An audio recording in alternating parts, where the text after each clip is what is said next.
నమస్తే, welcome to Vishwam TV. నేను మీ journalist Uday. మార్చి 31, 2026. So ఆ డేట్ రావడానికి ఇంకొక నెల రోజులు మాత్రమే సమయం ఉన్నది. సో ఏంటి ఆ డేట్ అనుకుంటున్నారా? ఎస్, కేంద్ర ప్రభుత్వం, ముఖ్యంగా కేంద్ర హోం మంత్రిత్వ శాఖ దేశంలో మావోయిస్టులను అంతం చేయడానికి తీసుకున్నటువంటి డెడ్ లైన్ డేట్ అది. మార్చి 31, 2026 వరకు దేశంలో ఒక్క మావోయిస్టును కూడా లేకుండా చేస్తాము. దానికి మేము పెట్టుకున్న డెడ్ లైన్ మార్చి 31, 2026 అని చెప్పేసి పలుమార్లు కేంద్ర హోంశాఖ మంత్రి అమిత్ షా కావచ్చు, అదేవిధంగా సాయుధ బలగాలు కూడా ఇప్పటికే ఎన్నోసార్లు చెప్పారు. సో దానికి సంబంధించి ఆల్మోస్ట్ ఇక దేశంలో మావోయిస్టులు అంతమయ్యారా అనంటే అవును అనిపిస్తున్నాయి రోజు జరిగేటువంటి సంఘటనలు. సో ఎప్పుడైతే ఆర్కే మరణించాడో, ఆర్కే మరణం తర్వాత ఆల్మోస్ట్ మావోయిస్ట్ పార్టీకి కొంత కుంటుపడిందని చెప్పుకోవచ్చు. సో వెన్నెముకలో ఒక వెన్నెముక విరిగినట్లుగా అయిపోయింది ఆర్కే మరణం అనేది. సో దాని తర్వాత పార్టీ కొంత బలపడాలనే ప్రయత్నాలు చేసినప్పటికీ కూడా దాని తర్వాత కొంతమంది లొంగుబాటు కావడము, కొంతమంది ఎన్కౌంటర్ కావడము, సో ఇట్లాంటి ఘటనల వల్ల పెద్ద ఎత్తున మావోయిస్ట్ పార్టీకి అయితే కొంత గడ్డు కాలమే నడిచింది ఆ సమయంలో అని చెప్పవచ్చు. దాని తదనంతరం ఎప్పుడైతే నంబాల కేశవరావు ఆపరేషన్ కర్రెగుట్టల్లో భాగంగా నంబాల కేశవరావు కేంద్ర కమిటీ సభ్యుడు చనిపోయారో అప్పటి నుండి కూడా మావోయిస్ట్ పార్టీపై ఒక కన్ను పడింది ప్రజా సంఘాలన్నిటి కూడా. సో ఏం జరుగుతోంది మావోయిస్ట్ పార్టీలో? అగ్రనేత ఎవరైతే నంబాల కేశవరావు ఉన్నారో ఆయన మరణించడం ఏంటి? ఆయన చుట్టూ ఒక 3-4 గంటల భద్రత ఉంటుంది. దాన్ని దాటుకొని పోలీసులు ఆయన దగ్గరికి వెళ్ళి ఎట్లా మట్టు పెట్టించగలిగారు? సో ఆపరేషన్ కర్రగుట్టలు ఏం చేయబోతున్నాయని చెప్పేసి పెద్ద ఎత్తున చర్చ అయితే జరిగింది. సో ఎప్పుడైతే నంబాల కేశవరావు చనిపోయాడో మరికొంత పార్టీ అయితే కుంటుపడింది. దాంట్లో 2 భాగాలుగా చీలిపోవడం అయితే జరిగింది. సో ఓ పక్క అయితే ప్రభుత్వానికి వెళ్ళి లొంగిపోయింది ఒక భాగం అయితే, మరో భాగం ఇంకా అట్లాగే అడవుల్లోనే ఉండిపోయింది. సో ఉన్నటువంటి వాళ్ళ మీద కూడా కేంద్ర సాయుధ బలగాలు ఏవైతే ఉన్నాయో తీవ్ర కర్కశత్వాన్ని అయితే ప్రదర్శించాయి. సో ఎప్పటికప్పుడు కూడా కర్రెగుట్టల ఆపరేషన్ అని చెప్పేసి కావచ్చు, ఆపరేషన్ ఖగార్ అని చెప్పి కావచ్చు, పెద్ద ఎత్తున ఆ కర్రెగుట్టల్లో కావచ్చు, ఛత్తీస్గఢ్ సరిహద్దుల్లో కావచ్చు, ఆంధ్రాలోని కొన్ని ప్రాంతాల్లో కావచ్చు, ఇట్లా ఎక్కడికక్కడ కూడా కూంబింగ్ నిర్వహించి దొరికిన వారిని దొరికినట్టు మట్టు పెట్టించారు పోలీసులు. సో మరి ఈ నేపథ్యంలో మావోయిస్టు పార్టీ మీద సందేహాలు ఏర్పడ్డాయి సమాజం అంతట్లో కూడా. అసలు ఏం జరుగుతా ఉంది మావోయిస్టు పార్టీకి? నిజంగానే కేంద్ర ప్రభుత్వం విధించిన డెడ్ లైన్ కి అనుగుణంగా అంతమవుతుందా అనే వాదనలకు కూడా బలాన్ని చేకూర్చాయి ఆ సంఘటనలన్నీ కూడా. ఇంకా ఎప్పుడైతే హిడ్మా అయితే మరణించాడో, హిడ్మా ఎన్కౌంటర్ చేయబడ్డాడు, హిడ్మా కావచ్చు, ఆయన భార్య కావచ్చు, సో వాళ్ళిద్దరు ఎప్పుడైతే చనిపోయారో ఇక మావోయిస్టు పార్టీ అంతమైంది అనేటువంటి నిర్ణయానికి అయితే వచ్చారు అందరూ కూడా. సో హిడ్మా లొంగిపోయిన తర్వాత ఆల్మోస్ట్ మావోయిస్ట్ పార్టీ అంతమైపోయింది. ఇక లేరు హిడ్మా అంత గొప్ప నేత, హిడ్మా అంత చాకచక్యంగా వ్యవహరించేటువంటి నేత ఇంకా లేడు. సో కాబట్టి మావోయిస్టు పార్టీ ఇంకా అంతం కావస్తుందని చెప్పేసి పెద్ద ఎత్తున అయితే వార్తలు వినిపించాయి. సో మరి ఈ నేపథ్యంలో ఇంకా మేము ఉన్నామని చెప్పేసి మావోయిస్ట్ పార్టీ తన ఉనికిని కాపాడుకునేటువంటి ప్రయత్నం చేసినప్పటికీ కూడా ఇంకా గత 2 రోజుల క్రితం అయితే సంచలన వార్తలు అయితే వెలుగులోకి వస్తూ ఉన్నాయి. సో మావోయిస్ట్ అగ్రనేతలు ఇంకొద్ది మంది మాత్రమే మిగిలి ఉన్నారు. దాదాపు ఒక 300 మంది నేతలు ఉన్నారు. అదేవిధంగా ఒక 4 నుంచి 5 అగ్రనేతలు ఉన్నారు.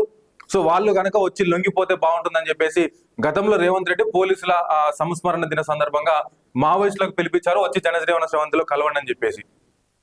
సో అప్పటి నుంచి కూడా తెలంగాణ పోలీసులు కొంత సైలెంట్ గా ఉన్నారు. వాళ్ళకి ఎటువంటి అవకాశాలు కల్పిస్తారు, లొంగిపోతే వాళ్ళకి ఎటువంటి ఫెసిలిటీస్ ఉంటాయని చెప్పేసి వాళ్ళకి వివరించే ప్రయత్నం చేస్తారు. సో మరి ఈ నేపథ్యంలో మిగిలి ఉన్నటువంటి ఆ 4 నేతల్లో బడా నేతలైనటువంటి తిప్పిరి తిరుపతి అలియాస్ దేవ్జీ, మల్లా రాజిరెడ్డి, నరసింహారెడ్డితో సహా ఒక 25 మంది స్పెషల్ ఇంటెలిజెన్స్ బ్యూరోకు సంబంధించిన మావోయిస్ట్ నేతలు తెలంగాణ పోలీసులు ఎదుట, తెలంగాణ డీజీపీ ఎదుట లొంగిపోయారు. So almost Tippiri Tirupati Maoist పార్టీకి కార్యదర్శిగా ఉన్నాడు, కేంద్ర కార్యదర్శిగా ఉన్నాడు. మల్లా రాజిరెడ్డి కేంద్ర కమిటీ సభ్యుడిగా ఉన్నాడు. నరసింహారెడ్డి కూడా అంతే స్థాయిలో ఉన్నాడు. సో ఆల్మోస్ట్ ఈ 3 నేతలతో పాటు ఇంకొంతమంది 25 ఎస్ఐబి నేతలు కూడా లొంగిపోవడంతో ఇక ఆల్మోస్ట్ మావోయిస్ట్ పార్టీ దేశంలో అంతరించిపోయింది. సో వీళ్ళ లొంగుబాటు అనేది వాళ్ళ పతనానికి కారణంగా కనిపించింది. సో ఆల్మోస్ట్ ఉన్న నేతలందరూ కూడా లొంగిపోవడంతో ఇక మావోయిస్టు పార్టీ లేదు అని చెప్పేసి పెద్ద ఎత్తున అయితే చర్చ అయితే నడుస్తూ ఉన్నది. సో ఇంకా అక్కడక్కడ ఎక్కడో కొద్ది మంది మాత్రం మిగిలి ఉన్నారు. సో వాళ్ళు కూడా నేడో రేపో ఉన్నట్లుగానే ఉందని చెప్పేసి ప్రధానంగా అయితే చర్చ నడుస్తోంది. సో మరి ఈ నేపథ్యంలో ఇక్కడ మనం 2 విషయాలు గమనించాలి. ఒకటి, తెలంగాణ పోలీసులు కొంత చాకచక్యంగా వ్యవహరించారు. సో ఎక్కడ కూడా దాడులకు పాల్పడకుండా కేంద్రం చేస్తున్న దాడులను చూస్తూ ఉన్నారు. అదేవిధంగా తెలంగాణలో ఉన్నటువంటి తెలంగాణ రాష్ట్ర ప్రభుత్వం తరఫున లొంగిపోయేటట్లు మావోయిస్టు పార్టీ నేతలను ప్రేరేపించారు. సో వాళ్ళకు ఉన్నటువంటి అవకాశాలను చూపించారు. సో ఈ నేపథ్యంలోనే కేంద్ర హోంశాఖ నుంచి కూడా రాష్ట్ర పోలీసులకు కొన్ని అభినందనలు కూడా వెల్లువెత్తాయి. మరోపక్క కేంద్ర హోంమంత్రి ఎవరైతే అమిత్ షా ఉన్నాడో గ్రాండ్ సక్సెస్ చేసిండు ఆపరేషన్ కగార్ని. సో ఏదైతే ఆ నిర్ణయం తీసుకున్నాడో ఆపరేషన్ కగార్లో భాగంగా ఒక్క మావోయిస్ట్ నేతను కూడా ఉంచొద్దని చెప్పేసి అనుకున్నాడో దాంట్లో భాగంగానే ఇవాళ తిప్పిరి తిరుపతి అలియాస్ దేవ్జీ, మల్లా రాజిరెడ్డి, నరసింహారెడ్డి లాంటి నేతలు బడా నేతలు లొంగిపోవడంతో సో ఇక మావోయిస్టు పార్టీ అంతమైంది, తుదముట్టించగలిగామనేటువంటి స్థాయికి అయితే వాళ్ళు ఒక నిర్ణయానికి వచ్చినట్లుగా కూడా తెలుస్తోన్నది. సో వాళ్ళు కూడా నేడు రేపు మార్చి 31 కంటే ముందే మరొక పెద్ద ఎత్తున ప్రెస్ మీట్ పెట్టి అసలు ఎంతమందిని అంతమొందించగలిగారు, ఎంతమంది లొంగిపోయారు, ఇంకెవరైనా ఉన్నారా, ఉంటే ఇంకెవరు ఉన్నారా అనేటువంటి దాని మీద కూడా ప్రెస్ మీట్ పెట్టే అవకాశం ఉంది. కానీ ఆ ప్రెస్ మీట్ పెట్టేదానికంటే ముందు ఒక్కరిని కూడా మిగల్చకుండా అయితే బయట లొంగిపోయిన ఉండాలి, లేకుంటే ఎన్కౌంటర్ అయినా చేయబడాలనేటువంటి రీతిలో కేంద్ర ప్రభుత్వం కూడా చూస్తున్నట్లుగా తెలుస్తూ ఉన్నది. సో మరి ఈ నేపథ్యంలో మొత్తానికి మావోయిస్టు పార్టీ అయితే ఇంకొద్ది రోజులు కనుమరుగవబోతుంది అనేది ప్రధానంగా అందరి నోట్ల నుంచి వినిపిస్తూ ఉన్నది.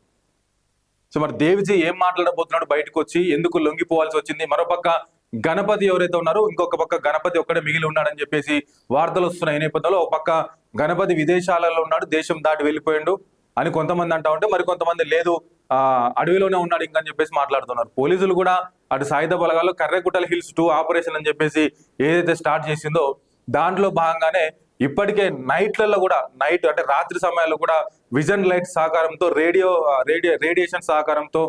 రేడియేషన్ లైట్ల సహకారంతో మావోయిస్టుల కదలికలను ఎప్పటికప్పుడు కూడా పసిగడుతూ ఒక అడిగేసినా కూడా పైన శాటిలైట్ ద్వారా వాళ్ళకున్న టెక్నాలజీ ద్వారా ఎక్కడ ఉన్నా కూడా వాళ్ళకి తెలిసేటువంటి అవకాశం కనిపిస్తూ ఉన్నది.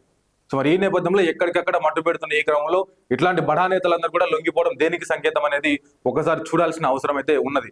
సో మరి బయటకు వచ్చి వాళ్ళు ఏం మాట్లాడతారు, మరికొద్ది రోజుల్లోనే ముఖ్యమంత్రి రేవంత్ రెడ్డి సమక్షంలో ఆ లొంగుబాటును అధికారికంగా ప్రకటించే అవకాశం కూడా కనిపిస్తున్నట్టు తెలుస్తూ ఉన్నది. సో దేవ్జీ కరీంనగర్ జిల్లాకు చెందిన వ్యక్తి. దాదాపు 1984 ఆ ప్రాంతంలోనే అండర్ గ్రౌండ్ లోకి పోయిండు దేవ్జీ. తను ఆయుధాలను తయారు చేయడంలో మహాదిట్ట అనేటువంటి పేరు కూడా ఆయనకు ఉన్నది. నల్లగొండకు చెందిన మహిళను మావోయిస్ట్ పార్టీలో ఉన్నప్పుడే వివాహం చేసుకోవడం, దాని తర్వాత ఆమె కూడా పోలీసుల ఎన్కౌంటర్ లో చనిపోవడం కూడా జరిగింది. సో అట్లా మల్లా రాజిరెడ్డి కూడా అత్యంత తెలివైన వ్యక్తి, చాకచక్యంగా వ్యవహరించేటువంటి వ్యక్తి. ఆ రోజుల్లోనే మావోయిస్టు సిద్ధాంతాలకు, మావోయిస్టు భావజాలానికి ఆకర్షితులై అండర్ గ్రౌండ్ లోకి పోవడం జరిగింది. వీళ్ళిద్దరు కూడా చిన్న స్థాయి అంటే గ్రౌండ్ స్థాయి నుండి కేంద్ర కమిటీ స్థాయి వరకు, పొలిట్ బ్యూరో స్థాయి వరకు కూడా ఎదిగినటువంటి ఇద్దరు నేతలు వీళ్ళు. సో వీరు బయటకు వచ్చి ఏం మాట్లాడబోతా ఉన్నారు, మావోయిస్టు పార్టీ గురించి ఏం సందేశం ఇవ్వబోతా ఉన్నారు, అసలు ఇంకెవరైనా ఉన్నారా లేరా, ఉంటే ఇంకెవరున్నారు, సో ఆల్మోస్ట్ మార్చి 31 తర్వాత ఇంకెవరు లేరు అనేటువంటి ప్రకటన కేంద్రం నుంచి రాబోతుందా అనేటువంటి ప్రశ్నలన్నిటికీ కూడా త్వరలోనే దేవ్జీ కావచ్చు, మల్లా రాజిరెడ్డి కావచ్చు, లేదా నరసింహారెడ్డి కావచ్చు సమాధానం ఇవ్వబోతున్నటువంటి వార్తలు అయితే బయటికి వినిపిస్తూ ఉన్నాయి. సో మొత్తానికి రాజ్యం అనుకున్నది సాధించింది. రాజ్యంకి మావోయిస్టు నేతలు బలయ్యారు, మావోయిస్టు సిద్ధాంతాలు కావచ్చు, మావోయిస్టు సంస్థ, మావోయిస్టు పార్టీ లొంగిపోయింది రాజ్యానికి అని చెప్పేసి పెద్ద ఎత్తున వార్తలు వినిపిస్తున్నాయి. సో మరి ఏం జరుగుతా ఉన్నది, ఇంకా రాబోయే రోజుల్లో ఏం మాట్లాడబోతున్నది, కేంద్రం నుంచి కావచ్చు, అదేవిధంగా మావోయిస్టు పార్టీ నుంచి కావచ్చు ఎట్లాంటి ప్రకటన వెలువడబోతుంది, ఇంకేదైనా అఫీషియల్ ప్రకటన వస్తుందా ఇవాళ రేపు అనేటువంటిది కూడా చూడాల్సినటువంటి అవసరం అయితే ఉన్నది. మొత్తానికైతే మావోయిస్టు పార్టీ దేశంలో మరికొద్ది రోజుల్లోనే కనుమరుగవుతుందనేది వాస్తవం అంటున్నారు విశ్లేషకులందరూ కూడా.